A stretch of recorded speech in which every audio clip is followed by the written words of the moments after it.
اللي قدامكوا دي أنا شيكا، أنا القطة الصفرا اللي لابسة فستان أحمر، وده مش مجرد فستاني، ده فستان للحرية. كنت عايشة في بيت مع قط اسمه شيكو، بس أنا بقى سميته شيكو الشيطان. وشه يخض وعضلاته زي كأنه بيتمرن في الجيم من يوم ما اتولد. كل يوم يمسك العصاية ويقول لي انت السبب ويضربني. طب أنا سبب في ايه؟ قولولي. أنا حتى معرفش أحب المسلسل بتاعي براحتي، معرفش أعمل حاجة أبدا في البيت. وفي يوم قلت كفاية بقى، مسكت شنطتي ولميت هدومي وهدوم ابني شكشوكة.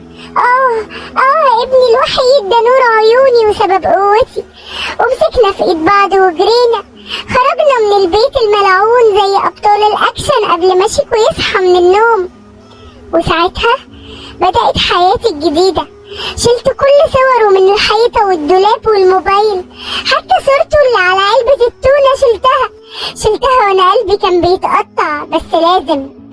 كنت بزعل بس كنت بقول انا قوية، انا هشتغل وهصرف على ابني. وفعلا قدمت في مطعم سمك واشتغلت، كل يوم ريحتي تطلع تونة، بس كنت فخورة بنفسي. وفي يوم وهو يوم مش عادي خالص، دخل عليا قط وسيم جميل، عضلاته وعيونه لونه زي لون الشمس في الغروب. حبيته، كان اسمه مومو. اول ما شافني قال لي واو، وانا قلت جوايا هو ده. من يومها وهو بيدلعني وبيحب ابني شكشوكة كأنه ابنه بجد. وفي الاخر اتجوزنا.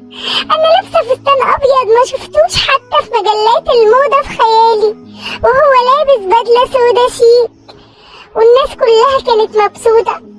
واحلى حاجة ان شكشوكة كان فرحان بينا وبيرقص معانا وبيقول لي مامي لقيت حب حياتها.